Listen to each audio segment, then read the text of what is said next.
Quick one, my people. I've needed to look after myself a bit better for a little while now, but I keep pushing that start date back. Don't we all? Enough of that now. It's time. I've jumped on Oxford Naturals Optimum Day and Optimum Night. All natural supplements. Optimum Day, taken in the morning, is built to boost energy, optimize metabolism, blood sugar support, and weight management. Optimum Night, taken in the evenings, helps support that journey throughout the night by focusing on a deep, rejuvenating sleep and metabolic support. In conjunction, they help the body achieve a better balance, as well as giving you more focus, more control. Ingredients including berberine, ashwagandha, magnesium, guarana. It makes sense. Do your own research. The proof is there. Ballon d'Or winner Michael Owen, he lost over 35 pounds. Actor, content creator Kevin Gary, we know him as KG the comedian. He lost over 30 pounds. And that's my guy. I had to ask him if he vouches for it. 100% vouch for it all the way. I even got my wife who's using it now as well. I still post them and they don't even sponsor, man. But just because it worked. He's got the wife on it. That's certified. To find out more, scan the QR code or click the link in the description for up to 70% off your first order. Big up Oxford Natural, Optimum Day and Night. Start the journey now, people.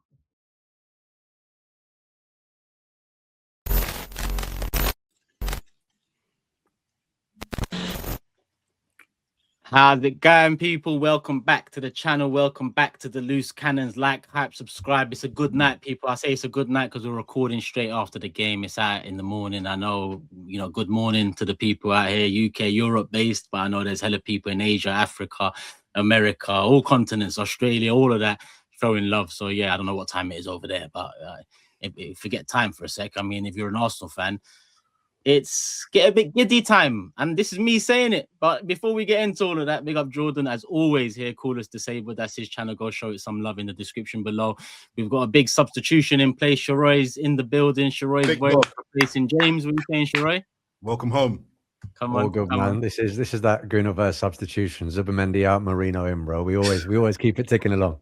Nah, you've been a bit. Actually, Marino gets some big goals still. I don't know. I was going to say, Sharoy, you know who I love it in the club. You know what I mean? Marino's my guy, so I don't want to do James dirty, but you know what I mean? You've done him dirty. It's cool. Yeah, a little bit. He'll understand. Second show he's missing. We're only 38 shows in, but this is what we've got to deal with, Jordan. But we move. And the special guest for tonight, a good friend. Come on.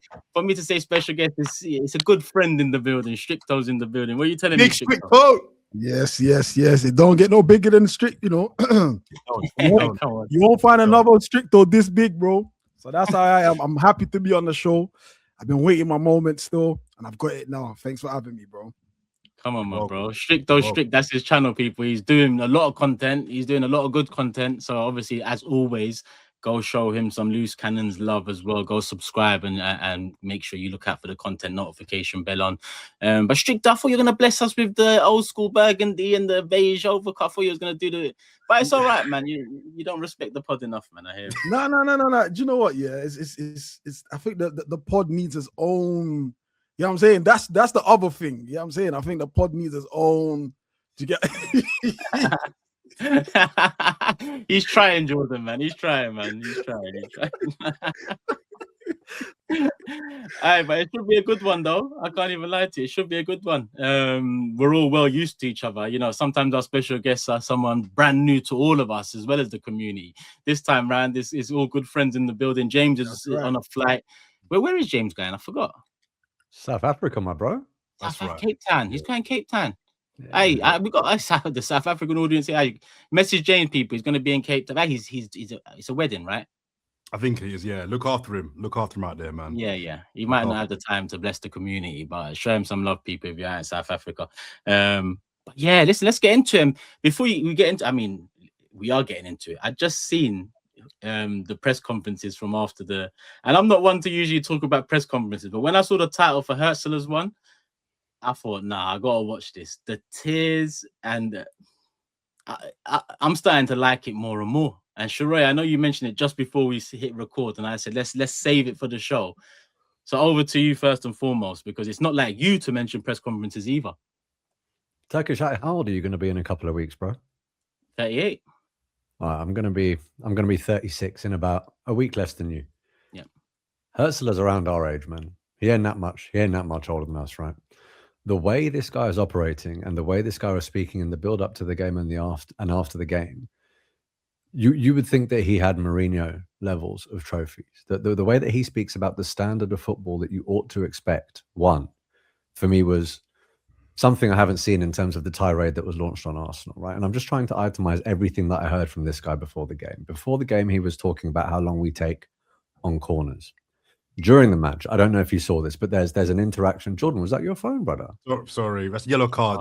Yellow card. Sorry. Oh, you know, I mean, you're lucky the hairline's intact, bro. You're lucky the hairline's intact. I'll let that one slide for that shape. What's going on Let's talk of the Sorry, headlines. my bro. Continue. Sorry, Strico, man. During the match, there's an interaction. Go back and watch it where you can see Arteta and Herzl are having a really heated interaction, right? Do a bit of lip reading with what Arteta's saying. He's looking at Herzl and saying, say what you want, but do not tell me to F off. So that's the way he's speaking to our manager on the touchline. During the match, Piero Nketiah, we're going to get into Piero Nketiah. For me, he ought to have won man of the match, notwithstanding what Gabriel did. But he was my man of the match. He is telling Piero Nketiah, again, do a bit of lip reading. He's telling our defender, hey, play football, man. Play football. And our defender, in the middle of a title race, has to turn around. And I like the fact that he doesn't get drawn in and liven up the crowd and push the manager. Because I know a lot of players, particularly in their first season at Arsenal, when they want to make a name with the fans, that would have done that. He just turns around and goes, and he silences him on the pitch as well. But after that, 11-minute post-match, he's now shifted from the corners because we didn't get that many and we didn't take that long to take them and we didn't score from many. So he shifted his attention to, but how many times have you seen a goalkeeper drop to the ground? 3 times in a match. His exact words, if I asked any of you who wanted to watch that match, only one of you would put up your hand, and that's probably because you're an Arsenal fan. His exact words, the referees need to do something about it. I spoke to the referee at halftime and asked him what he was going to do about Arsenal's time wasting, and he said that he had a difficult job. His exact words, Arsenal make their own rules when they play football.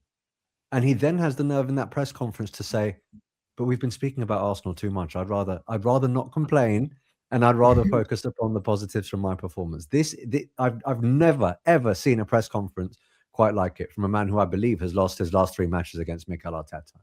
And this tirade, I can take it from rival fans on podcasts. I can take it from the Big Six. I can even take it on a YouTube show like The Overlap when I have to listen to Paul Scholes or whatever. But when you are a Premier League manager and you're throwing not just a colleague in terms of another manager, but also ultimately the way in which the entire league and the credibility of the league has been run this year into disrepute, I'd be very, very surprised if they don't make more of that, because to me it was stark.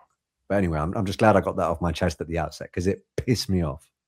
Do you really think they're gonna make more of that though? I feel like when there's any the whole anti-agenda train right now, I think he's just gonna just choo and go along. I don't think nothing comes out of that. I think if anything, a lot of people are gonna come out and probably agree with it and say, yep, the dark arts, Arsenal are not a joy to watch, and this is what they're doing, this is what they do, kill time, this is the worst champions elect that we'll ever have in the history of the Premier League. I don't think I think most likely they're going to encourage that.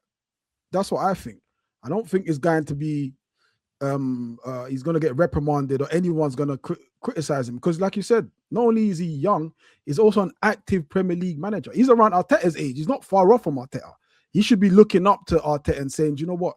This is who I actually want to be like. This is the levels I want to get to. I want to be at a big club, challenging at all fronts. But instead, because he's so emotionally damaged, because I never cared for this guy until the other day. I absolutely can't stand him, bro. I hate him. I think he's playing on the media strings as well. That's going around. I think that's what he's doing. Because the reality is we were saying the same thing about teams 10, 15 years ago. A lot. Wenger was saying it a lot, whether it's Sam Allardyce or Pulis and whatever. That's why it makes it a bit sweeter for me to hear it. But the age thing is key. And the professionalism from other fans, the Big Six show, all of that. You take it. It's part of banter, it's part of copium for others because we're finally going to do it. But when you hear other professionals, I just got to laugh. And Arteta's reply was just perfect. Like, what a surprise! Like, just keep it moving, and like really we should as well. Fuck it, let's just move into the win, because the win, albeit the performance wasn't great, and we've said that many a time on this show this season. The whole context of things, being 7 points clear after City dropped points, going into a game week next week where each week I'm looking at the game weeks. Last week I said Man City got a difficult game week here. Leeds away, more difficult than Chelsea at the Emirates. They overcome that test. This time round, I said, we've got it. Brighton away, more difficult than Forest. We overcome that. They didn't. Now it's on to West Ham away for them next. And we got Everton at home.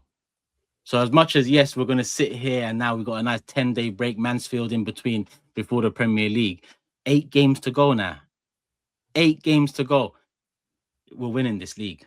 We're winning this league. And like I said weeks ago and months ago, if we don't win it, it's our own doing. Stricter, you're shaking your head. Are you not committed yet? No, bro, I'm more than committed. I said this on my stream at the Tottenham game. I said, I looked at the fixture list. I looked at Tottenham, Chelsea, and now Brighton. And I said, if Arsenal get 9 points out of this, I can actually say it with chest, bro, we're winning this league. And, you know, most people sort of disagreed because those are difficult games. All of them have different levels of difficulties. Tottenham, because it's a North London derby. Chelsea, because you just don't know what you're going to get with them. It's likewise with Brighton away. You know what happened to us there last season. And add the fact that we haven't really gone into second gear. Like we're struggling to get into second gear. Not because we haven't got a second gear to go into. We're actually struggling to push the flipping clutch down and hit the gas, and we're not doing that. We're struggling. But one thing that showed me these 3 games being so difficult on so many different levels is that we've shown the ugly side. And not only have we shown the ugly side, we've embraced it. Do you understand? Call me ugly, I'll take it. I'm still human. Do you get what I'm saying? A win is a win. A win is a win. At this point of the season, you would like to see a good performance because it breeds confidence, but so does grinding it out. That also breeds confidence. And one thing it actually does more than anything is that it kills City's confidence, because they would have been looking at the fixture list, seeing Tottenham, North London derby. We was 2-0 up against them. They came back 2-2. We could have lost the game. This might be a difficult game for Arsenal.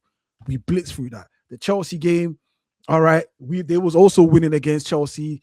A last-minute goal from Enzo. They thinking add the fact there's a London derby. Add the fact that Arsenal haven't really been convincing. Boom, we came through that. Tonight, they would have put their house on tonight.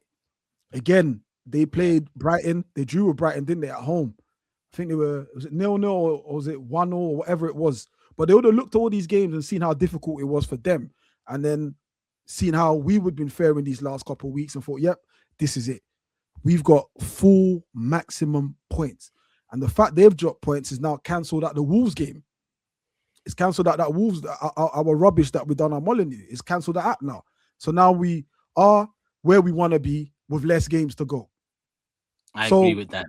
I have unless it's a monumental fuck up, because bro, there's a meme that goes around in a WhatsApp group of me saying, I can say this with chest, we're winning that gets thrown around on my Instagram. But honestly, I think the difference this season is the level of maturity, the level of, I won't say control, because I don't think we have control in the games, but there is something that we're showing that we haven't showed in previous seasons, which is there's a pain, that there's a joy that comes with the pain that we've had these few seasons. You know, if you remember 2023, 22, 23, 24, 25, all those things are useful. They're all useful. All the finishing second, all the fans banter, they're all useful. And I think the players have embraced it and said, all right, cool, we've gone through that pain. The scars are there, but like every other scar, they heal. And I think that's what the players are now using to fuel ourselves into this, into the business end of the season now. You know what? When you were doing that, I couldn't help but drop that bar from 50 Cent in Many Men, bro. Sunny days wouldn't be special if it wasn't for rain. For rain. Wouldn't be good if it wasn't for pain. You know what I mean? That's exactly what I was thinking. But look, Jordan, and I watched this podcast a lot, right? And I remember what you were saying after the Wolves game. And I think, correct me if I'm wrong, but I think you said you don't personally think that we beat Chelsea and Tottenham. You thought there would be one of those games that we might drop points in. I think this was after Wolves. I think I did say that. Yeah. And then obviously Brighton away is a tough game, right? And I was sort of with you after looking at the Wolves game and I saw the fixtures coming up. I wasn't entirely convinced that we win all three. I didn't necessarily think we'd lose one. But when you're looking at this as a body of work now that contributes to the feel-good factor, I think it's important to remember that not only have we just gone and got those three results, if you analyse the Chelsea and the Brighton performances as isolated performances, look, we can have a conversation, right? But I think when you look at the results across all three, not only does that add to belief, but then taken with the fact that City have now dropped points at home, having taken the lead again, I believe that's 13 points they've dropped from winning positions now, which isn't title winning form by any means. But also, look, I'll be honest, something that contributed to that feel-good factor was also the Champions League draw we got, Ryan. It's just, it's filled me with a certain sense of excitement that I don't think I can really draw any parallels with when it comes to other seasons. But all right, so Turkish, you're there. You're saying we're winning it. Stricto, you're there. You're saying we're winning it. Jordan, where are you with this now? Because I know you ain't said it yet, and that's what I wanted to ask. Jordan, you're taking the piss. Jordan thinks we're going to win it, but he's old school, so Can I ask the question, please? Can I just ask? You paused too long. I started answering it for you. Now go on. We're winning the league. We're winning the league. Turkish will tell you to. I've not said that all season because I've not believed it. I've not believed that we're going to win the league. We're winning the league. Thank you. We're winning the league. I just hope this ain't Armageddon and this is the meteor that ends it all. I hope so too. Boys, we're winning the league. Tonight was absolutely massive. And I don't think it was just massive because of the City result. I mean, that helps. Obviously, that helps, right? But even if City had won that game late on tonight and the gap was what it was at the start of the game, I think what we did tonight was really, really significant. We had Rory on the pod a couple of weeks ago, right? And he said, every team that wins a title, there's that game. There's that game that you just know, yeah. And I think everybody else slyly thinks that's the game.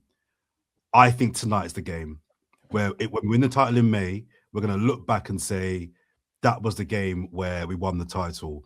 I've got a message to Arsenal. Arsenal didn't play well today.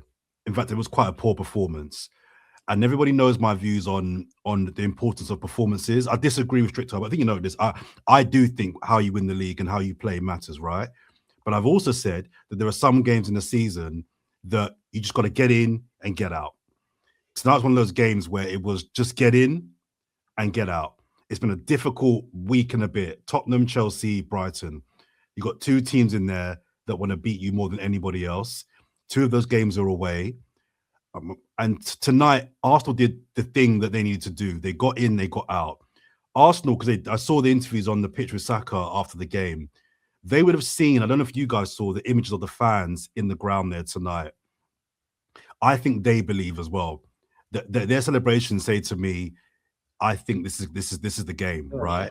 And my message to the Arsenal football team would be, when you get home tonight, watch back on YouTube or whatever app you've got and look at the celebration of those fans.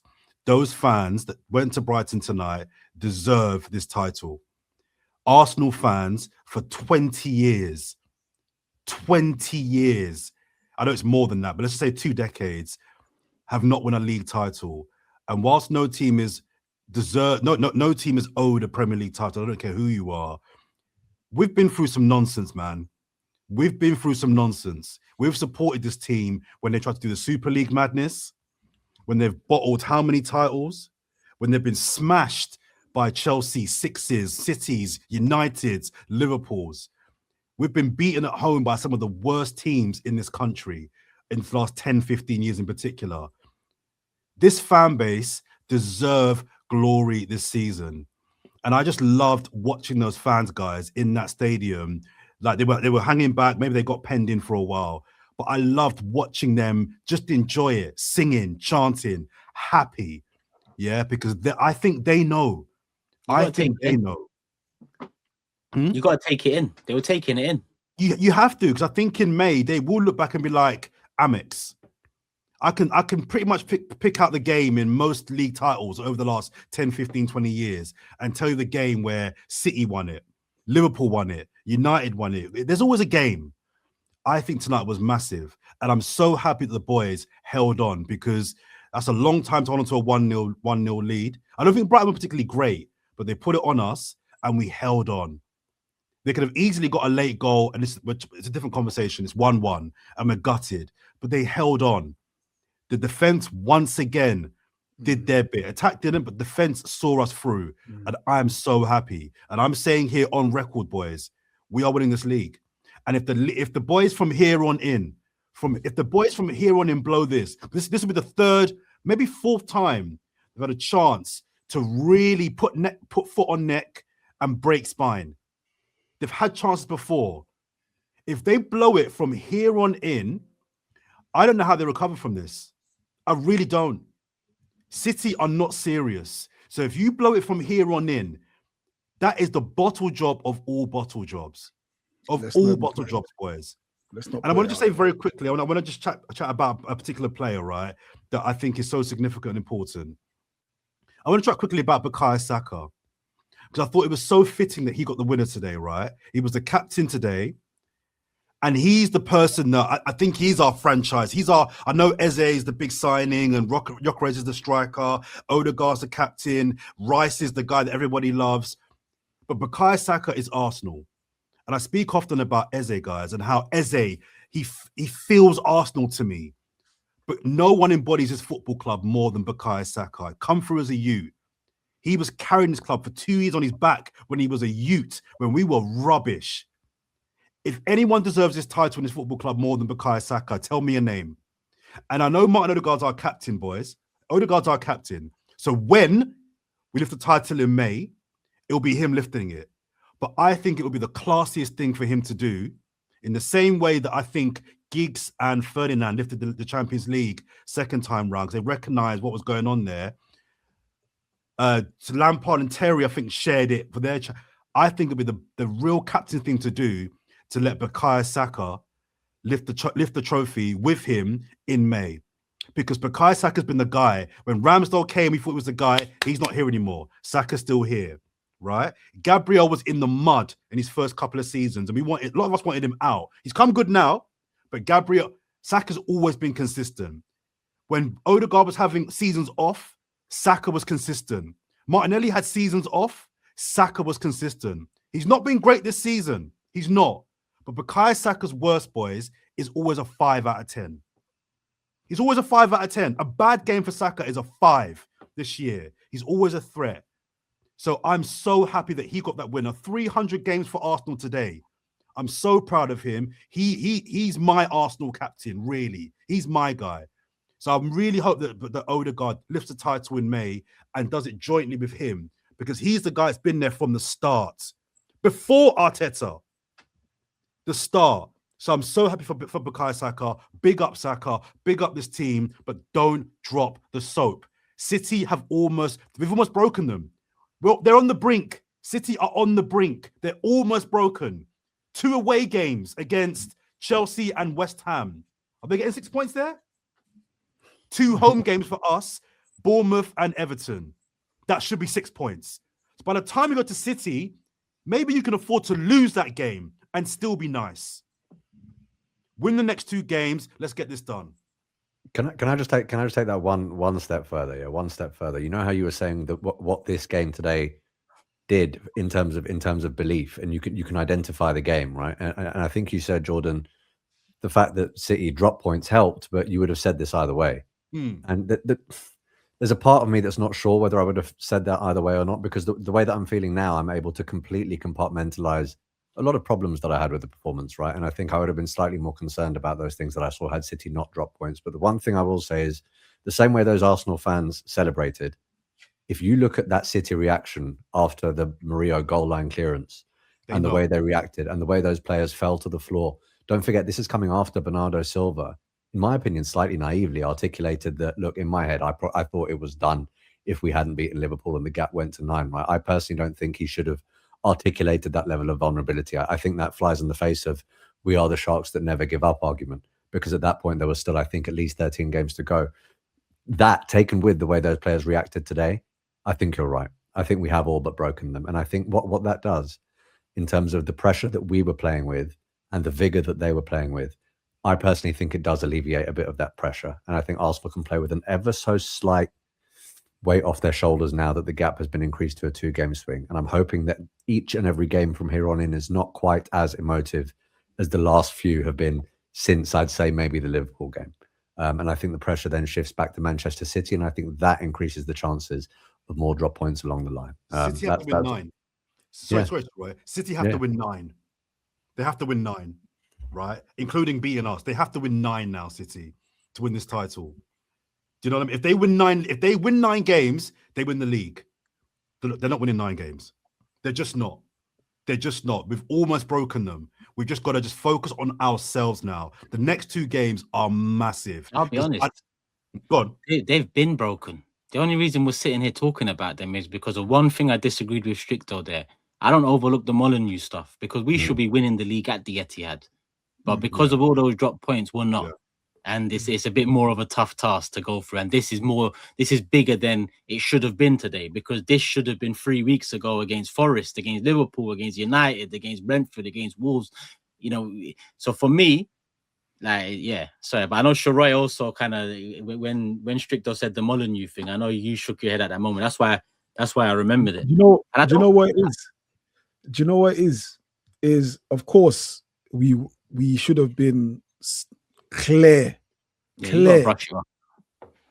clear, but at some point you've got, okay, it didn't happen, but the nearest thing I can bring to that today's that day. You're right, sorry to cut you, but today's that day where we needed a City drop points and us to win. For me to look back at those and say, you know what, cool, let's forget about them and move on, and hopefully not look back in May at them ones again. Let's forget about them now. But we need it today, though. 100%. And you know what I was saying earlier on my stream, and you know, someone said, "Oh, you know, this isn't the City of old," and it's essentially, basically, conceding that Arsenal have won the league because it isn't the City of old. And I feel that takes a lot of credit away from Arsenal and what we've been through over the years. Now, when we talk about the City that we know, City know only one way to fix solutions is throw money at it. They've went and got Semenyo, and he's a fabulous player. It walks into any team in the world right now. And then they got Mark Gahey, who equally walks into any team, right? City have done what City have always done. So this is exactly the City of old. They have gone out and spent because they believe that's what usually fixes their problems. So I think I'm starting to get annoyed with the whole, it's not City of old. They have the best manager in the world, access and resources available to him at any given time, and they still cannot put a string of victories together that can actually move or scare us. And I think, like you said, Turkish, our biggest problem is us. When you watch Scooby-Doo, and you know, at the end of the show, when they reveal the villains and they remove the mask, and it's us always behind that mask. There's no one else. Who what's that saying? What's that saying Scooby-Doo again? I forget this. I forget the saying. I would have got away with it if it wasn't for you pesky kids. It's literally we are the pesky kids saying that to ourselves. Like, we are the only villains here. This league you're right, Turkish. This league should have been wrapped long time ago. The gap should have been plenty and many. But I think it says a lot because we've suffered a lot. Do you understand? We've suffered a lot. So there's a lot of emotional scars that we have to get over. You know, you can see it in how we're playing. This game, for instance, shouldn't have really been a game where our nerves should have been up. But the players are nervous as hell. The basics they're not doing. Balls not sticking. Passes are not short passes, long. No one's getting them right. Everyone's nervous. You know, the crowd can feel it. It was only the 75th minute the fans started singing. The fans are nervous as hell. But these are all scars from the past. And I think it's only them can heal it. Once we get through games like this, it is a defi. For me, I don't think this game is the definitive game for our season. I actually think it was the Newcastle game. That's the second one. At That's the St. second James's one. Park. And I think for many reasons, you know, we went there last season, lost the League Cup there, lost the game there, so many different elements. And I think the way we got through that game and how we got through that game, I think when you look back at the season and you see how we won it, Gabriel with the last minute header, I think for me, that was the start of it there. And I think it was that point we sort of dislodged Liverpool from that point and got on the ascendancy to where we are now. So I think we got to give ourselves more credit than saying it's because City on a rebuild. City, this is what City do. Every time last season they done the same.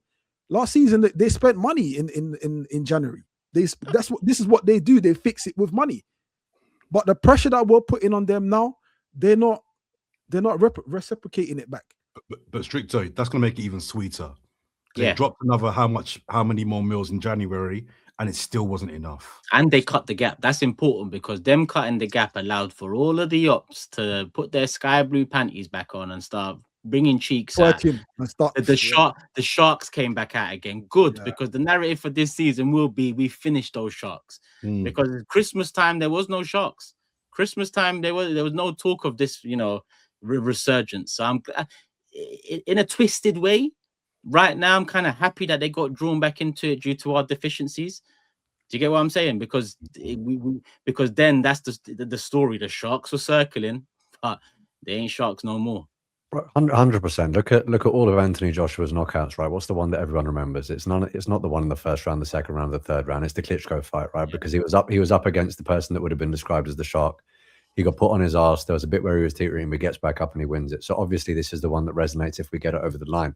And look, Stricto, I completely agree in terms of the fact that, look, in my opinion, the only reason they're actually still in this title race is because of those signings. I think, quite aside from our form, even if our form had been the same, I think they would have dropped a sufficient amount of points for them to be dead in the water right now. But I do want to look at this game in isolation, because when we talk about pain and when we talk about what it can do, you have to. It's all well and good having those sorts of philosophical discussions, but ultimately the manager and the players do have to show you tangibly that they have learned something, right? So I'm looking at the differences in this game.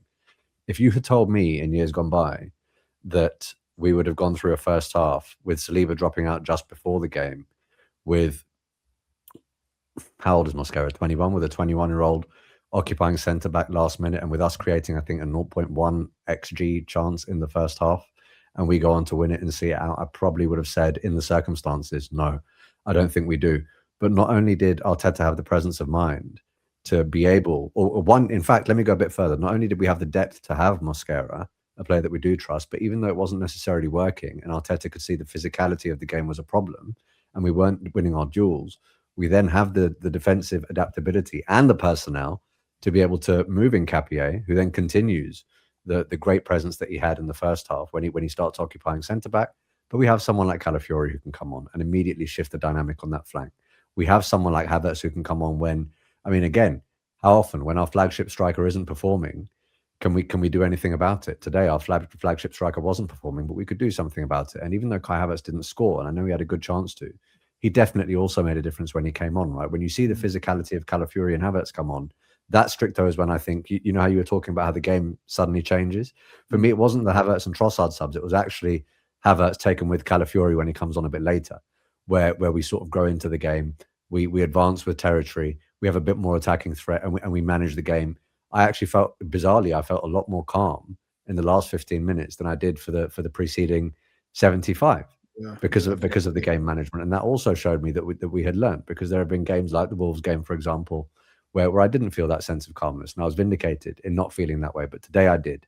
And with everything that was on it, that's where I do feel like the team has learned its lesson. The only way we lose this title, boys, for me, is individual errors, right? And everyone now needs to lock the F in. The mistake from Raya at Wolves, that can't happen again. The mistake today from Raya early in the game today, that can't happen. The Declan Rice error at Tottenham, that can't happen. We can't give teams sniffs. We can't give teams chances.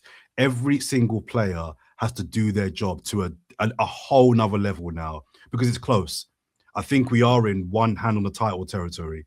It's so close. And can you, It's so close and now. it's and you mentioning the mistakes just makes me think, because for me those mistakes are erased by getting over the line. Do you get what I'm saying? Yeah. For me, those mistakes are more mental than anything.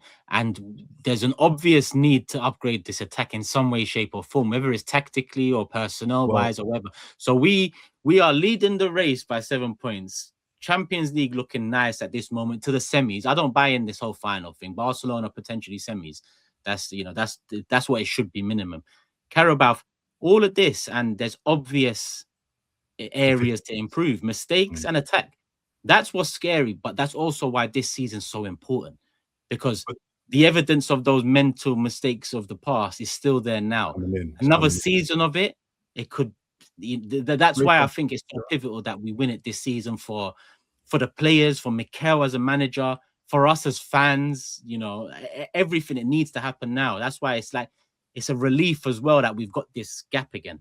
But you're right. But one of those two things I know won't be addressed between now and May, i.e. the attack. Oh, no, enough.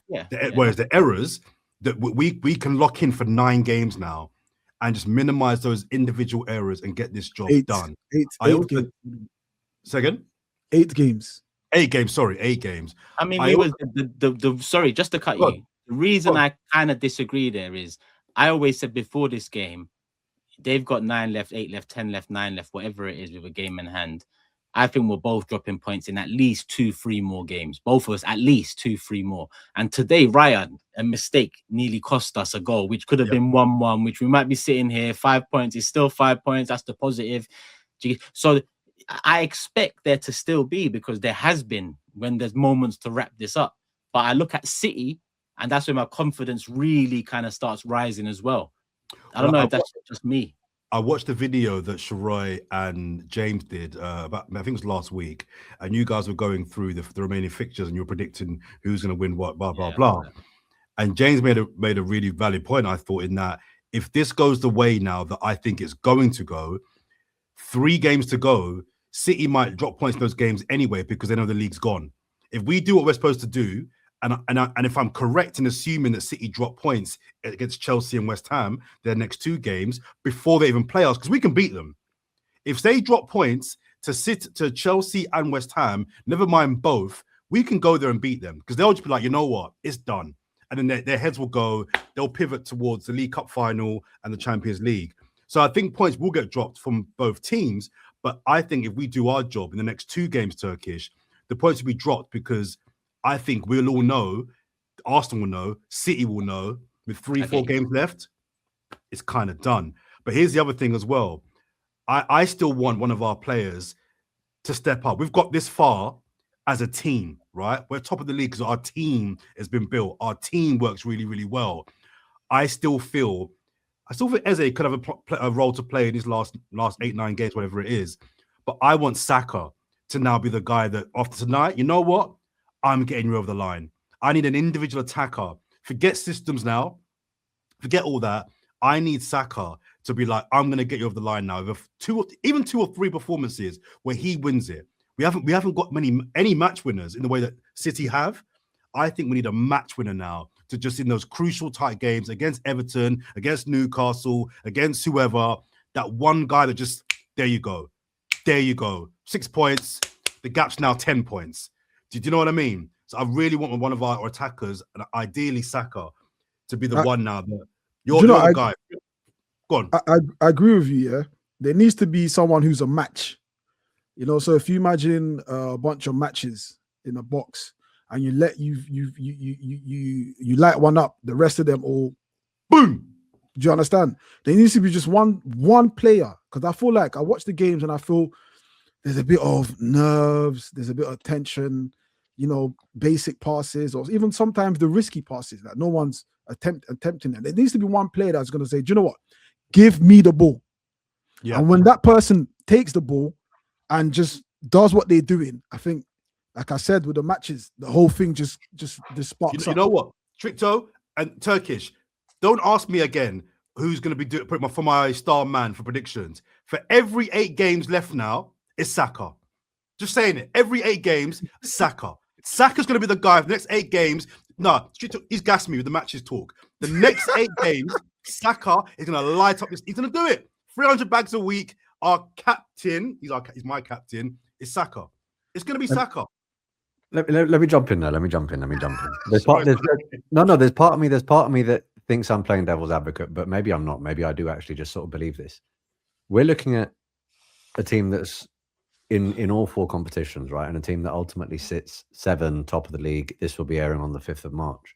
This whole thing has been predicated upon there not being individuality.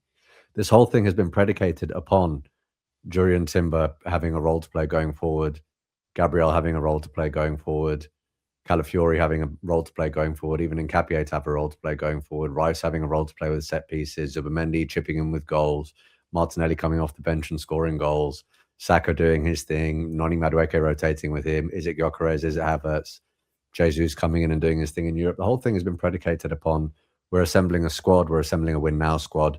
And there's been so much criticism of the fact that Arteta is a systems guy, but I think this is by design. I don't think this is by coincidence. I think he sets it up for there not to be that level of individuality because he wants that cohesion. So as much as I agree with the sentiment, I don't know if there is someone that's gonna just make it catch fire. I think that in Arteta's head, it is that cohesive team unit that is as much fire as you're going to get because it's as much fire as the manager has appetite for. And if I look at this season, when I was looking at what threat Liverpool would have carried, obviously I was looking at ultimately Isak and Salah because I was looking at individuality. I wasn't quite looking at Wirtz in the same way, but because that hasn't materialized, they're nowhere near. When I look at Manchester City, for example, the only times where I thought, oh, Manchester City could be a real threat is in that first maybe half, maybe just over half of the season where Haaland was pretty much 1 goal per game. When I was looking at that individuality, but when that kind of slowed up, I then stopped looking at them the same way. I don't know if the individuality thing is built for 2026, but I do think that because we're all grown-ass men in a way, we're used to looking at football like that, and that's what we remember. And we all sit there and I've got 14 and 10 behind me. I look at the names behind Turkish right now. I look at the way that we all speak about players like R9. I look at all of that. I look at the way we speak about Zizou. I look at all of our fond memories, Dino, and that's why we have that affinity for it. I just don't know if in 2026 it happens. And go back to the mistakes thing, bro. I'm taking James's point here, but these mistakes, like you can see them coming before they happen. I know that Ryan mistake happens early, but before that, Mosquera on the right wing gives the ball away and we're susceptible to a counter-attack in about 45 seconds. And there is something to be said about setting the tone. But that goes back to, I think, what I was saying earlier, which is because the gap had closed a little bit and City looked like they were putting together win after win after win. The nerves really did seem like they were creeping in because I think the players felt like there was so much jeopardy with absolutely every action. And I just hope that the gap opening up this much and seeing the relief of those fans, the way that you said, and the relief that we feel now, I hope that the players feel that element of relief too, and we don't see those mistakes going forward. I would love to think that for the next 8 games we just have that little bit more freedom and don't panic as much in those situations because it's coming from uncharacteristic players, bro. Like Raya is arguably our player of the season. Yeah. Rice made a mistake to let Spurs back into the game. I mean, he's a guy that everyone says should be captain. I've seen Zubimendi, who was imperious for the first half of the season, make mistakes against teams like United that ultimately end up costing us, right? And it's all uncharacteristic, and for me, it's nothing to do with ability because they're at least 1, if not 2, some might say 3 are world-class players. So it is definitely up here. Can I just put something about Declan Rice to you guys, right? Yeah. And this kind of brings in the Champions League because I think the league always for me is the most important trophy. I know we've not won a European Cup, but the league 100%. Is the most important trophy, right?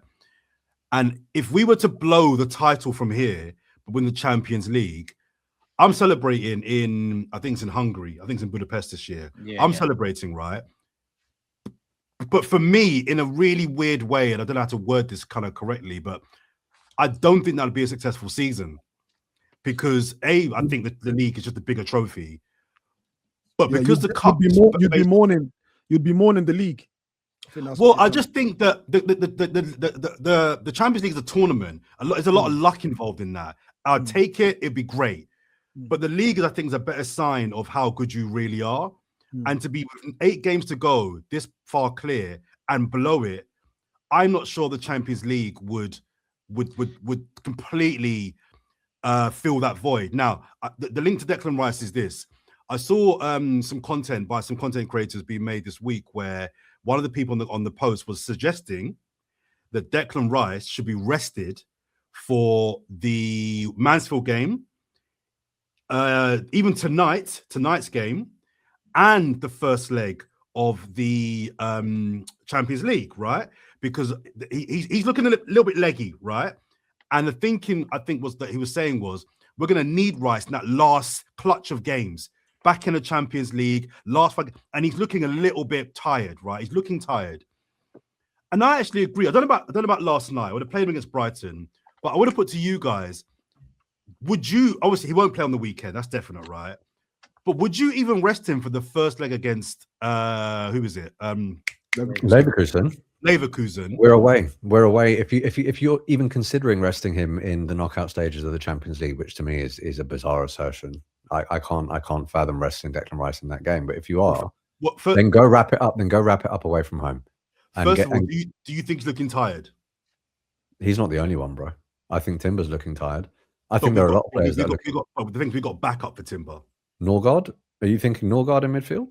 Who else is there really that you're going to put in there? No, that's my point. Oh yeah, to play. I'm saying it's Mansfield. I'm suggesting, do we give him a good 7-10 days off to finish the season strong? He's flagging. He's really flagging. Yeah, he's definitely not playing that Mansfield game. I can't imagine. No, he won't. But I'm thinking, do you just give him a whole week off and gamble that for the City game he's back to full fitness? A quarter-final of the Champions League, he's back to Declan Rice, or do you play him?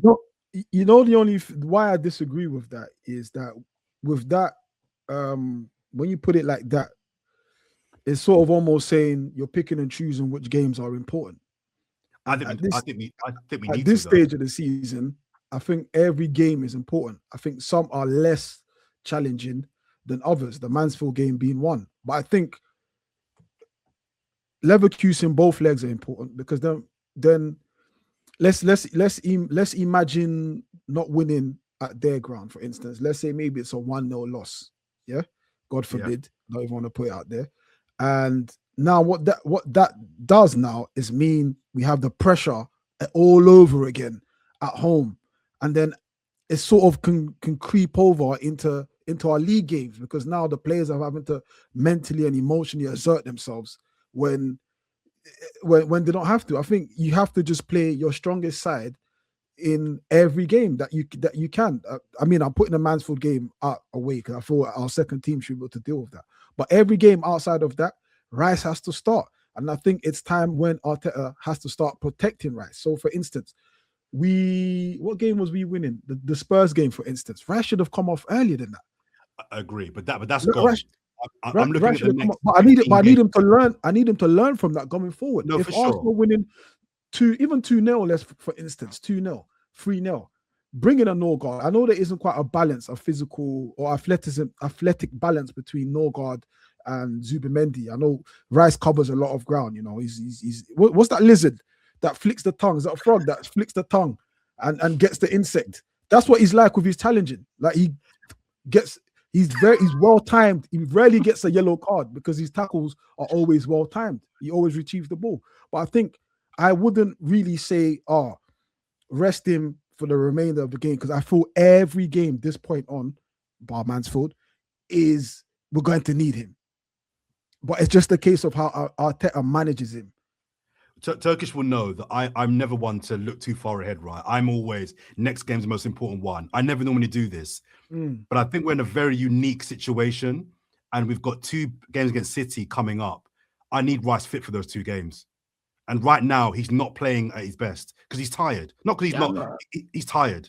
Well, he'll have a full week. He'll have a full week, right? The Leverkusen game is on the 11th of March. I know it's a slightly early kickoff, but if he doesn't play Mansfield, I mean, I'm pretty sure that's a Wednesday. So he has 7 days, man. I mean, 7 days as a professional, 7 days as a professional footballer with the FA Cup rest ought to be enough. And ultimately, man, I know that the Premier League is the bread and butter in terms of what we all want to win, but you can't rest your best players in the Champions League knockout stages when you're a club that has never won the Champions League. I mean, there will be people listening to this saying, what level of entitlement do you have to suggest that you ought to be rotating in the knockouts of the Champions League? I think it's more strategic. I think I'm thinking that the league is more important to me. So if we were to get knocked, I think if we lose 1-0 first leg, I think we can overturn that.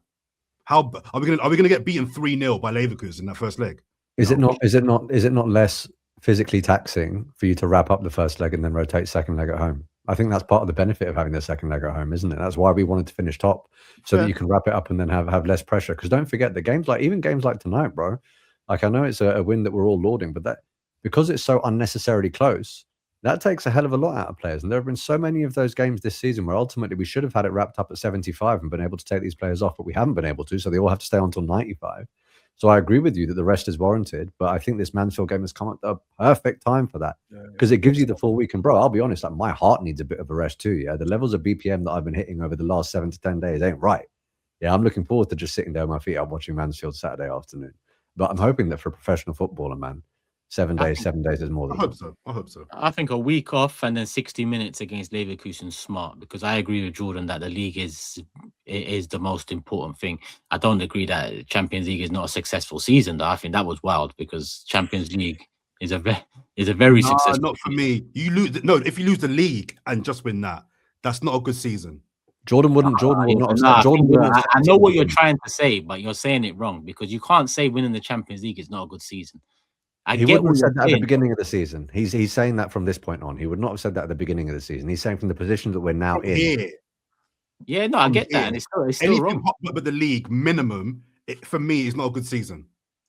No, bro. You know what it is, Jordan? I get what you're saying, bro, but you're wording it. You're the scenario of titles and trophy. Unless you win the other 3. Nah, bro, champion. Like, listen, this is what I'm saying. I get what you're saying, but if we walk away this season with the Champions League, it's a successful season, bro. Very successful. I get what you're saying. That it'll be like, but what if? That's the feeling. But that what if doesn't make it good. The Champions League is a madness. But I want the Premier League. People know me. Okay, so maybe I think losing the league from this point here on says more about Arsenal than winning the Champions League. Yeah, I get that. Yeah. I actually think it lessens the chances of us winning the Champions League because of what that would do to the belief of those players, if I'm being honest with you. And I think it adds a lot more pressure onto the Champions League when you have all eggs in one basket, a la PSG last year. League was done, right? And we saw how we went out to PSG. We left a lot to be desired over both legs. But I think the confidence of sort of winning the league or wrapping it up slightly earlier, God willing, if we do get to a Champions League final, I think we walk into that final with a level of belief in chest that we wouldn't otherwise have. I think it's worth mentioning Hincapié and Mosquera, I think, because the amount of absentees we've had across the season, if we didn't have these two players, I don't think we would be on this points total right now. We would probably be 4 to 6 to 8, maybe points worse off, because they filled in various areas, and not only filled in, but they filled in very nicely the majority of the time. And Mosquera had trouble today, and he came off for it. If Minte goes down, he probably gets a red. But he doesn't, and he gets away with it. Arteta was smart with that. And to be honest, that was the substitution that actually changed the game. The 2 attacking subs before that changed nothing. But when Calafiori came on, that's when we didn't take the ascendancy, but the game quietened down all right, we're not under pressure like that anymore. So, but Hincapié was man of the match. I agree with what Shirai said earlier. So not necessarily on this game alone, but generally just having those 2 there, because Saliba being missing just randomly, it's not the first time this season, but we are comforted by the Mosquera stuff, and we're comforted by Hincapié as well. So I think they're worth mentioning too. I think Hincapié has done an excellent job, because if you'd have said a few months ago that Calafiori would be dislodged on that left-hand side, it'd be crazy talk. But something's happening there, Stricto. I don't know what. Something's happening there. I don't believe that he's not fit enough to start. How do you go from being our left back and playing really well to a couple of injuries, but you're back fit and you're still not? Something's happening. He's not fit. He's not fit. You don't think he's fit? No, he's frail, man. That's what he is now, right? So I don't think there's a problem in terms of an off the pitch problem. I think there's a problem with him being able to play a consistent number of games together. Okay. You can't win some with having options, right? I mean, there are so many games where, look, I mean, if this Saliba injury is slightly unserious, I think if we don't have Mosquera, Saliba in years gone by probably plays this game. I think if we don't have Hincapié, and maybe it's Miles in the form that he was showing earlier this season, maybe Arteta rushes Calafiori back. There are so many of those that I could talk about this season, which is why I place such great emphasis on the depth of this squad, because it gives us the option against a team like Brighton to say, you know what, Christian, you can go in at centre back today, and if that doesn't work, cool, then we can move Piero in and we can bring Ricky on. That is the sort of depth that ultimately it wears your opposition down. I'm not just talking about your opposition on the pitch on the day. I'm talking about psychologically your opposition in terms of the title race. I think that relentless nature of what we can bring off the bench is going to be the reason.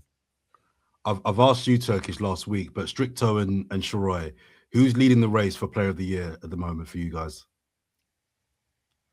Stricto, sure, go for it, my bro. Go for it. Go for it. It's a difficult one because I think the obvious one most people will say is Rice, maybe even Raya. But I think Big Gabby gets a shout for me, yeah, 100%. I think. He's in it. Say that again. 100% he's in it. Yeah, along the names, alongside Rice and Raya and Saliba, I think that's the four for me. Yeah, I think for me, I think Big Gabby stands out. I don't know whether it's because I got a personal, how Jordan Saka's your guy. I think for me, when I speak about Gabby, I speak of him in the. I mean, I got his poster. He's the only. Him and Vieira are the only players that I have on my poster. And one of the reasons why is when people talk about Arsenal, you heard Gary Neville talk about in the past how Arsenal have been frail, weak, and all these sort of. To be fair, I was going to say derogative, but they're probably more factual because we were very soft, a very soft touch, as he said, yeah. And I look at what it is now, and the poster boy of that bully boy tag that we have, which I love, by the way, yeah, is Gabriel Magalhaes. He embodies the physical toughness of Arsenal. Because if you look at Arsenal's midfield, we're not exactly like imposing in terms of physically. Like, okay, Rice is athletic, but he's not a bully like that. Do you get what I'm saying? Like he's not a dirty player. Like I made the analogy earlier. He's like a frog. He sticks his tongue out, he gets the insect, he gets the ball, and he's perfectly timed. Nothing's dirty with Rice, But with Big Gabby, absolute unit and a player that we've been missing for years. When I look at players, when we get into like a little bit of argy-bargy, yeah, he stands out every time. And sometimes doesn't even get physical. Just his whole presence can diffuse a situation. If a man's feeling brave, they see Big Gabby, they might not fancy it. You look at Haaland last season, yeah, at Etihad when they equalized, yeah. Doesn't even have the balls to throw that ball in front of Gabby. It's behind his back. Past years, he would have thrown that in Koscielny's face. He would have thrown that at Mustafi's face. You're not doing that to Big Gabby. You got to do it behind him when he's got his shirt like this, so he don't see you. Do you get what I'm saying? So for me, he's kept that level and he's improved as a player. That bozo gene that we've known him to have, that everyone talks about. Yes, we saw that against Bournemouth, but he's cut those out to the point where when people talk about Arsenal for whatever reason and a negative reason, he's always the poster boy of everything bad and everything dark arts. The free kick against the foul at Spurs. No, I didn't like that. That was a blotch against his name. I didn't like that. You ain't gotta like it. You ain't gotta like it. You gotta deal with it. You ain't gotta like it. But it's things like that. Even the Chelsea game, if you saw João Pedro's goal, it was Gabby moving the last second forward that made it offside. If you look at the Garnacho goal at the Emirates a few seasons ago, when Gabby leans, does the Michael Jackson, is it a moonwalk? Really just, you know what I'm saying? It's in that pose and it's fractionally offside. And he's kept it going. And he's the player when Saliba's out, whoever comes alongside him, I think he gives them that level of confidence because that's big bro. You got your big bro. That's big bro. Like Saliba does it too, but I think it's only this season we're starting to see it. There was a period of time when Gabby was out during the internationals, and it was Saliba and Mascara. But I am more confident when Big Gabby's there alongside someone else because I feel he just gives that aura and gives. You know what it is though? But Saliba's important to him though. Because at times I look at it and think Saliba's more important. Nah, but I don't know. I'm not saying, I'm not trying to compare, but it's like what the. Let me use the Wire. Yeah, Saliba is Stringer Bell and Gabriel is Avon. Do you get what I'm saying? One is the boss and one is the bully. Yeah. And it works together, I think. But I'm with you, God forbid our centre back partnership ends up like them man did. Ends up is different. Maybe I should have said Brother Muzone and what was that guy? Omar. You know what? I'm starting The Wire next week. Actually, I've not seen The Wire before. Oh, you need to get. I know. Even I'm embarrassed. I don't even. How you watch Griselda and you haven't watched it? Forget Griselda. You watched Love Actually the other week. What was you watching the other week? Love Actually. Get out of here, man. Love Actually. Tyra Banks. Love Actually, bro. That's Love Actually stuff, man. Seriously, that genre is Love Actually, bro. That's actually mad. That's no, but sorry to cut you shit though. But yeah, I'm with you, Gab. But you know, like I've always said, you know, like everyone calls Saliba the Rolls Royce, right? Gabby is the tractor. Like there's a couple things. He's the range. You might have just made my point though, man. Who wants to get on the? No, there's nothing nice. He's not even a range. There's nothing nice about a range because, there's nothing nice about a tractor. That's what I think when I see Gabby. Like he does all the dirty work. He's the one in the field. Nah, it's a monster truck, man. You can't say tractor. We got a caravan up top. Now you're saying we got a tractor at the back. Monster truck. All right, do me a favor, yeah. Do me a favor. Go on Google and type in the price of a tractor. Oh my days! I thought he was gonna say you type in AMG premium tractor or something, bro. Let me type in the tire. I got a tractor in Cyprus, bro. My uncle said, "Here, just take it, bro. It's rusting." That's worth a lot of money. That's probably worth more than a bloody Rolls Royce, bro. Brother, I've left it in the village. Flipping, are you telling me now? My cousins have sold that now. They're mashing. But the tractor will make you way more money than the Rolls Royce would. Is my point. Sharoy, who for you? Yeah, I'm going Gabriel too, and I agree with everything that Stricto said. And to go back to the car analogy, look, if Saliba is the Rolls, then Gabby is the G-Wagon, bro. He's robust and he's still got that element of class ultimately. And there are a number of reasons, right? One, obviously what Stricto said about the partnerships, but two, Gabriel, Jordan, you alluded to it earlier, actually. I think under Arteta, when Gabriel joined, that there was so much volatility. I think he, one, embodies the way in which the team has come on because he's sort of eradicated that from his game to an extent. But what I really, really love about this guy, unlike a lot of other players, is how often does he make a mistake and remedy it in game? We were talking about the way that he fell over in the Tottenham game, right? And I think it was Stricto that said he liked it, and it was Jordan that said he didn't. Go back to the Newcastle game. He's the one that I think goes over for the Baltimore to push and they go 1-0, but he's also the one that gets the winner in the last minute, right? And we're talking about that being one of the most pivotal moments of the season.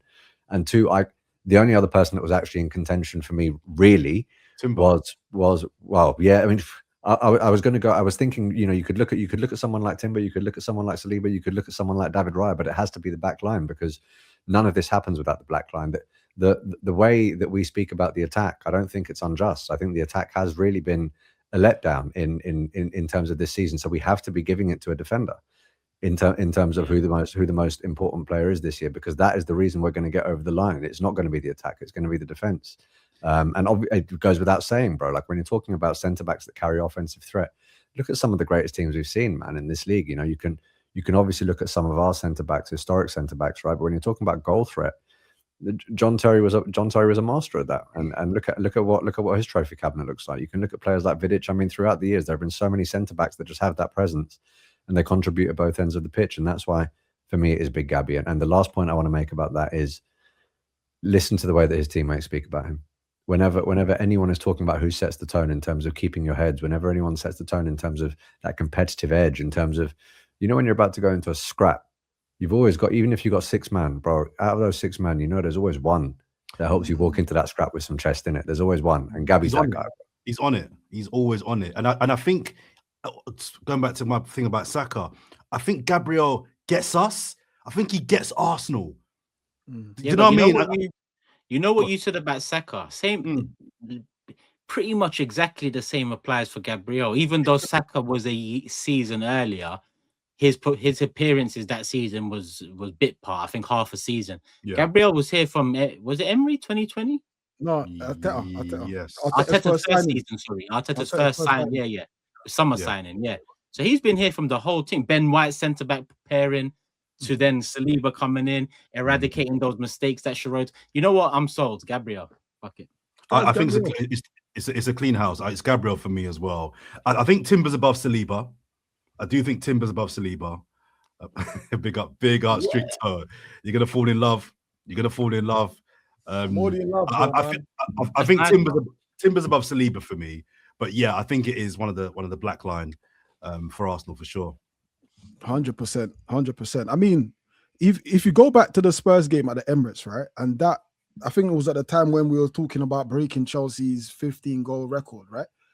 If you saw how disappointed they were because Zubin, like the mistakes that you were talking about, Zubimendi getting caught off, given what's his name again? Richarlison, who scores losing goals, by the way. Every goal he scores is a losing goal.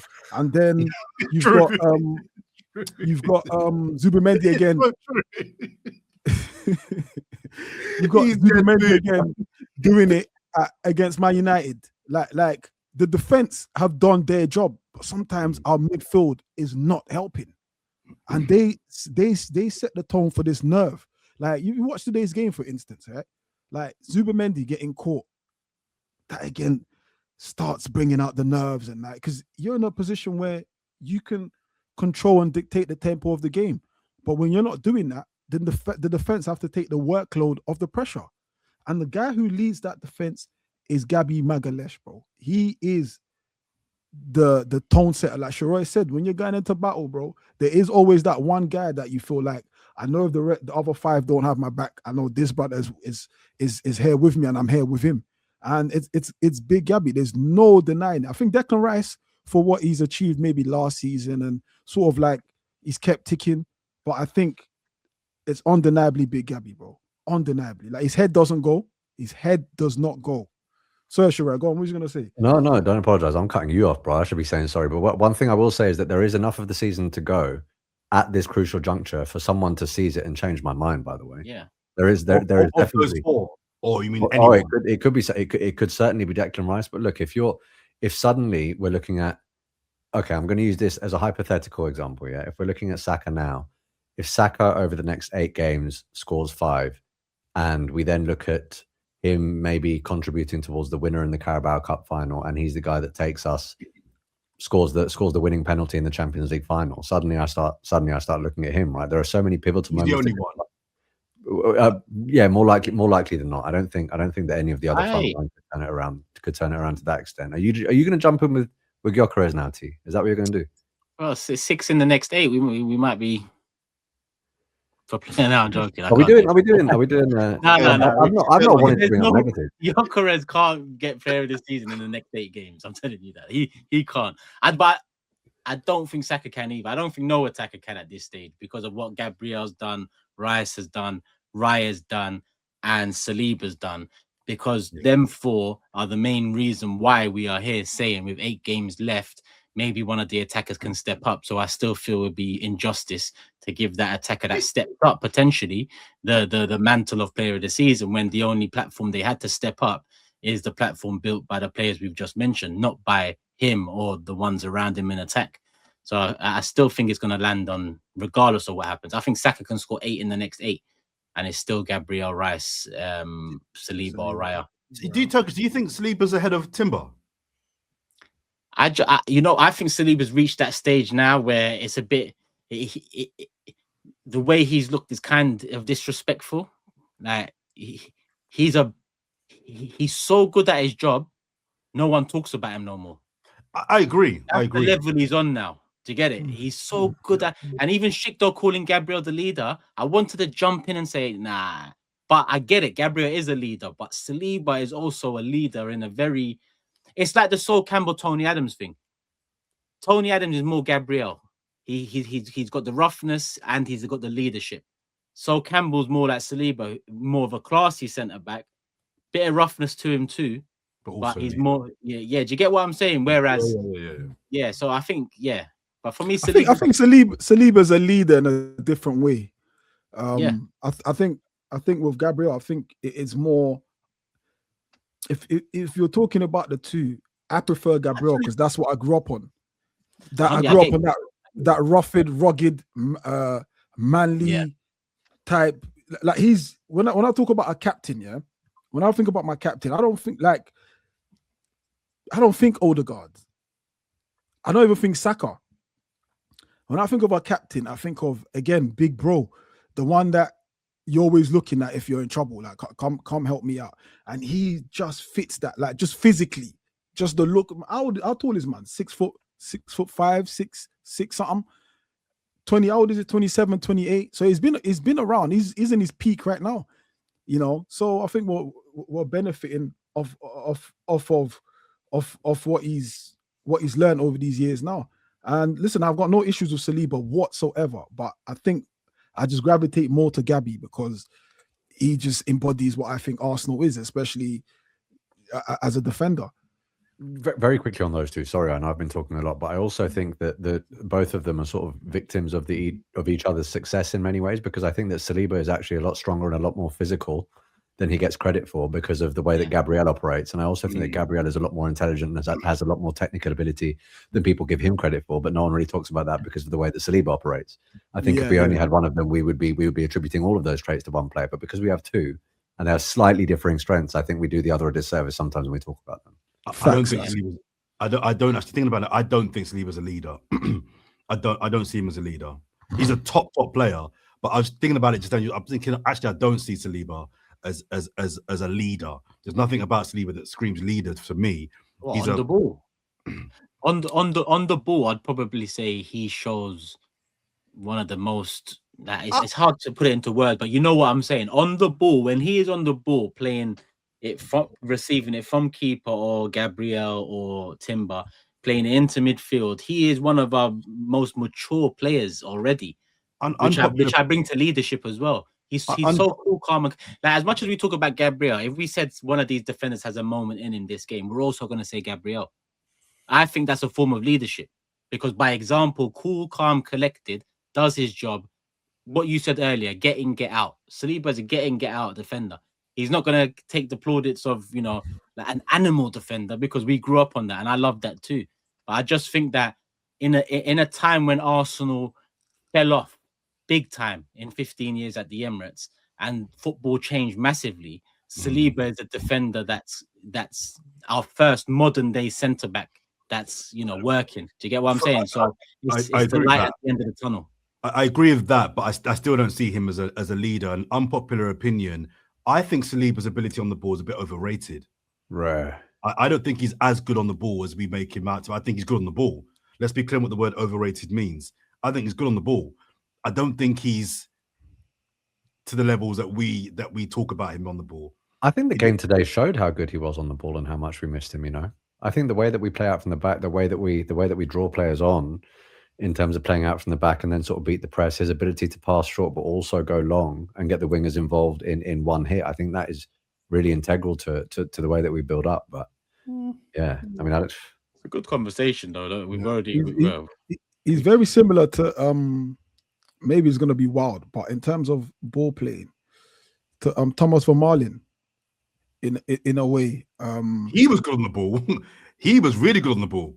Saliba's much better than Vermaelen on the ball. Vermaelen was a better passer of the ball, but in terms of Vermaelen, actually, Vermaelen had a better burst. But the thing is, if Saliba played for a Wenger team, I think you see him going from defense to attack more like you see what John Stones did for City in the treble season, where he went into DM. Gabriel can't do that. Saliba can. Do you get what I'm saying? He's got all the attributes. Yeah.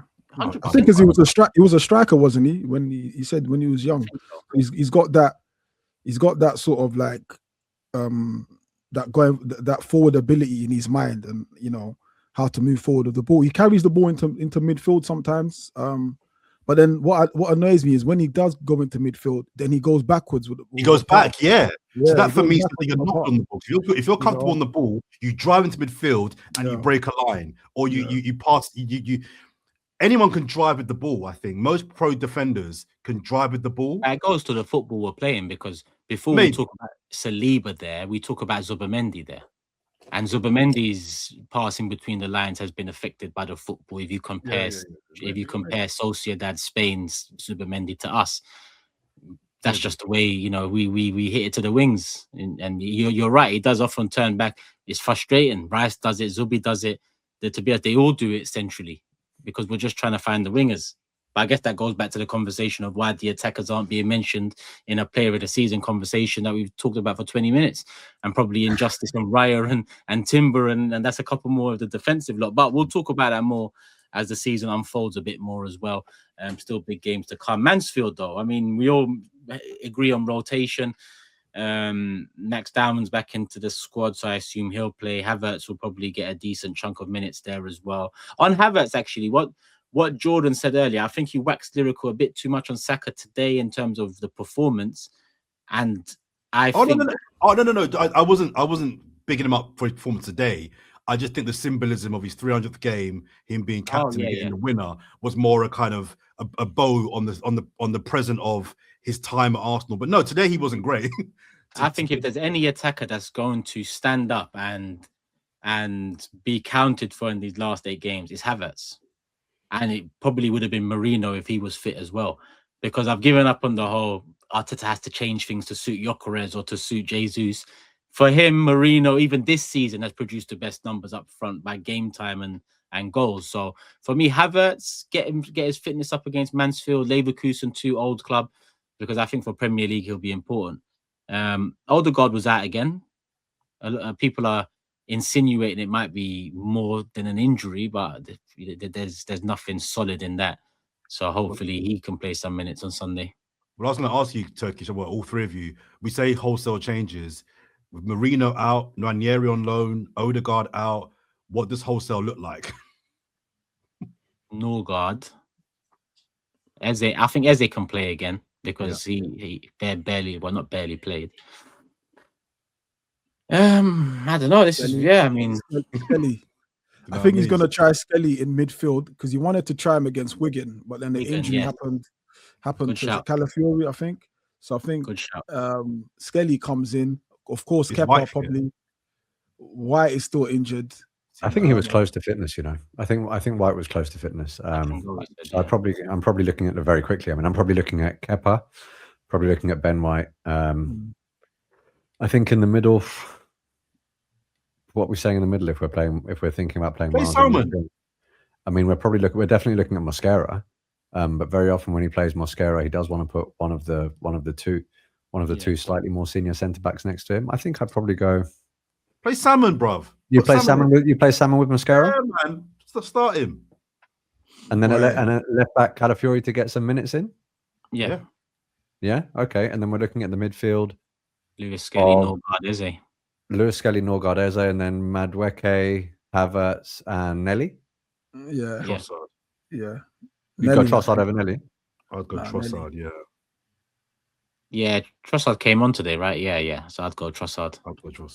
Oh yeah, I'm not gonna forget that miss that could have made it 2-0 and saved my heart rate, bro. That was the clearest cut chance that we created. Yeah. I mean, bro, I'll be honest with you, that City result has sort of made me deliberately steer clear of certain conversations that I was going to have about certain things that I saw today. 100%. Trust me, we needed that. Yeah. Cool. Mansfield doesn't. Wholesale changes. We move. Let's do predictions. Before we do predictions, though, let me bring up the table. So big up the community because a comment highlighted that Palmer got a yellow card and I didn't take a point off the guest spot. So I've taken that point off. So that is sorted now. And the table looks like this. After I predicted 3-1 win, Saka Starman. That got me 5 points because Saka scored, obviously. So 4 points in the bag. James predicted a 1-0 win. So he got a correct score. And both the guest and Jordan predicted win. So they only got a point apiece. And no points for Gyökeres and Havertz, who were the star men picks. So yeah, Mansfield. I'm going to go prediction. I'm going to go 5-0. I'm going to go 5-0 and I'm going to go Madueke, Starman. So next up, Stricto. 4-0.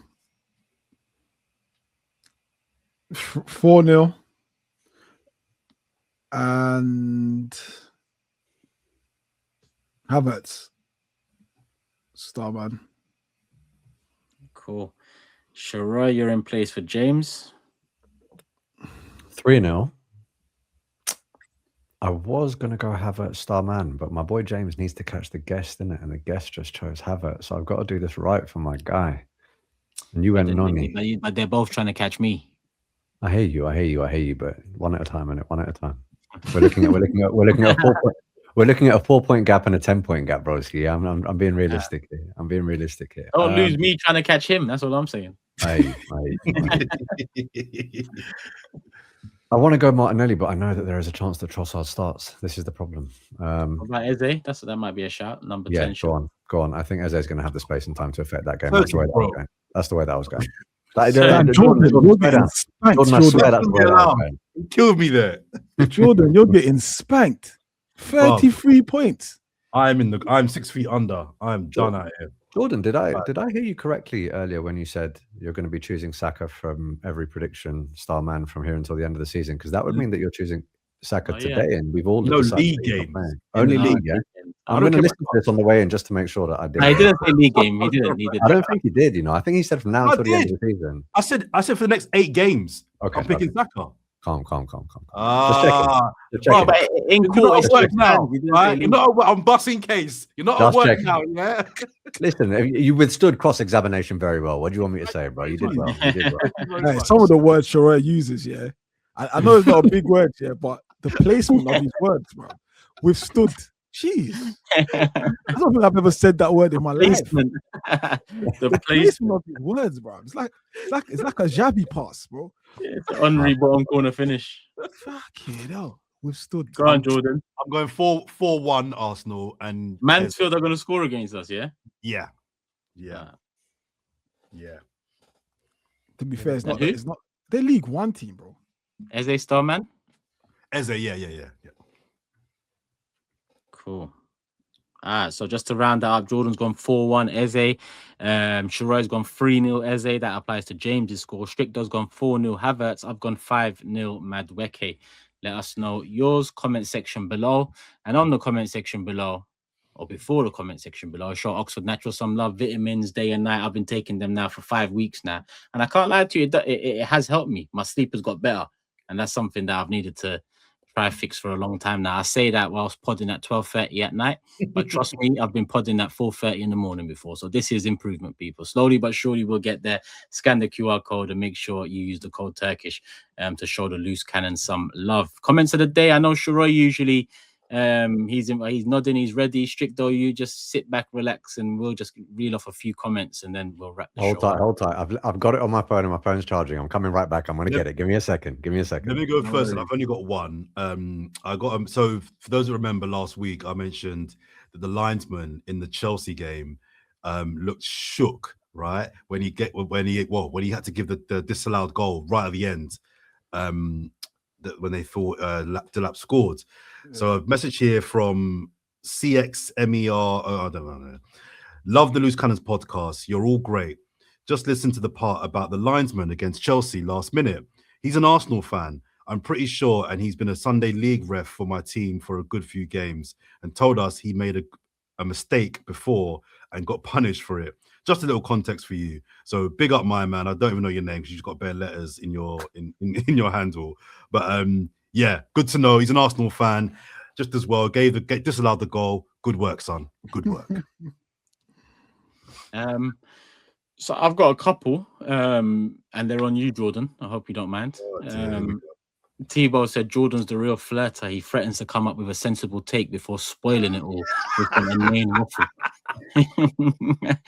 Someone said even threaten it. And that ain't even my favorite. Klaus says, one of my favorite things about this pod is that you find Arsenal fans who think as you do. For example, I just found out Sophie has an entire community that disagrees with Jordan. Simply brilliant. I saw that. That's class, because they've been getting a bit silly with you recently. So we needed a comeback from a few of them, and I can't lie, them two they banged me. Well, you know what? Just on that comment, yeah, you want to talk about Arsenal fans in the community? Get this. I'm not going to take too long. It's a little story. Yeah. So I've just come back from your neck of the woods, Turkish. Actually, I've just come back from Dublin. Yeah.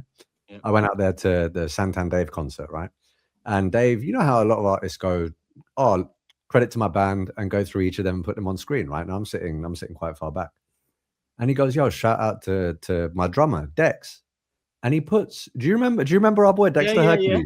So he puts Dex on the screen, and I'm like, hold on. So I DM Dex straight away, and I'm like, my bro, I couldn't get tickets to London, so I'm here watching you in Dublin right now. I didn't expect him to reply because he's just finished his gig with Dave. Yeah. Bro, Dave does, I think, Boy Who played the harp as the last track of the concert, if I'm not mistaken. I can't remember exactly what he did last. But so for that, the band's not on stage. Dex walks off immediately. Bang, my phone goes. He goes, bro, I'm outside in 15 minutes. He comes and checks me, tells me to big all of you lot up. He says he's a massive fan of the show. And then he goes, yo, you want to come chill at the hotel? Brings back the whole band, brings back the tour manager, all of it. And we're there till like 4:30 in the morning, talking about how we just beaten Chelsea the day before. Like, that is the Arsenal community right there, man. That brought it home. And I had to shout out Dex, man. He's on the list. He's on the list. So now you've said it, it makes sense for me to shout him and say, yep, let me give you some dates. There you go. But look, my comment, Jordan, I know you were talking about how you hit the club, yeah? I know you were talking about how you hit the club. And the reason I'm bringing up I'm in these streets. Bro, the reason I'm bringing up this comment is because is because I thought exactly the same thing, bro. So you've got Marx Albert Gideon, who says, this guy did Jordan a favor, bruv, and Jordan repaid him by trying to get the man fired, talking about how he didn't make you go through the metal detector. I was thinking exactly the same thing. I was like, bro, in this day and age, you're letting man in not going through the metal detector, and my guy's done you a favor, and you were up his name. Mad. I didn't even know he's keeping his job. But you know what? He DM'd me and he said, "Now big up for the shout out, right?" So he's obviously still employed, because otherwise he'd be hotting me up right now. So no, you're right. I should, that was a faux pas. I should not have blew him up like that. That was a bad one. Just last shout out, just a quick one. So I lecture at Brighton Uni, right? And half my class obviously support Brighton. So when I big up all my students, they watch this podcast. Big up all the students there. The banner's going to be on fleek when I come in tomorrow, because we smoked your ass. We came to your gaff, we duppered you, and we left with 3 points. So yeah, big up all my Brighton Uni students. Say no more. And something's been bugging me all stream, and I'm gonna say it now. It's not don't drop the soap in a title race. It's don't drop the ball. No. Don't drop the soap. Don't ball soap. Don't drop that's nothing. a bit mad. When you said it came, I mean, don't drop the soap in a title race. Is that right? He had a perfectly respectable lady on the podcast last week and was talking about backshotting, bro. I mean, on that note, my friend, you are right. You are right. Stricto, sorry, man. Sorry for Jordan. Sometimes you lot are mad. You lot are mad. Brother, we're about to win the title, bro. We can't go mad now. Then when can we go? Drop the soap with back shots. That's crazy. It's coming home. Where's he gone? Bloody hell. Cool. We're gonna wrap it up, people. Big up Jordan. Big up Sharoy. Big up Sharoy's voice. Go subscribe and force him to start doing some more content, because I don't know what he's really on. But if he doesn't listen, Loose Cannons is hopefully gonna expand the universe, the Loose Cannon universe, and Sharoy's gonna be a big part of that. So go show Sharoy's voice some love, and also obviously go show Strict some love. That's in the description below as well. That's Stricto's channel. Like I said, he's already going. He's at pace right now in his channel doing his thing. So go show him some love. Stricto, love for coming on, my bro, on a late one as well. Big up anytime, bro. And big up all of you, bro. I can't lie, I enjoyed it. Sharoy, nice to see you again. I ain't seen you for over a year plus. Jordan, probably likewise. I ain't seen you for a minute, like to the point I didn't even know you cut your hair. And that was a while ago, for real. So it must be a while. It must be a while, yeah. And then Turkish, man, thanks for having me on. You know, it's love every single time, bro. Every time. Come on. Long time now, years in the making. We've been doing the content together, so it makes sense that you've come on, but not the last time, people. So go show the individual channel some love below. Coolest Disabled, that's Jordan's. Mine, the Big Six. Like, hype, subscribe here, and yeah, FA Cup action this weekend. We'll be back after that Monday morning next show, but make sure you watch this one first. Love for the love. We're at peace.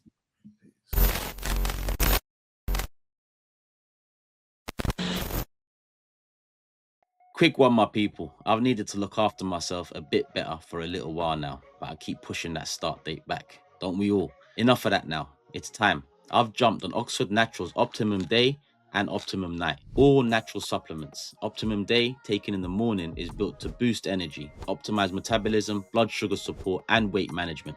Optimum Night, taken in the evenings, helps support that journey throughout the night by focusing on a deep, rejuvenating sleep and metabolic support. In conjunction, they help the body achieve a better balance, as well as giving you more focus, more control. Ingredients including berberine, ashwagandha, magnesium, guarana. It makes sense. Do your own research. The proof is there. Ballon d'Or winner Michael Owen, he lost over 35 pounds. Actor, content creator Kevin Gary, we know him as KG the comedian. He lost over 30 pounds. And that's my guy. I had to ask him if he vouches for it. 100% vouch for it all the way. I even got my wife, she's using it now as well.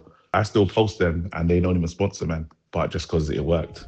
He's got the wife on it. That's certified. To find out more, scan the QR code or click the link in the description for up to 70% off your first order. Big up Oxford Natural, Optimum Day and Night. Start the journey now, people.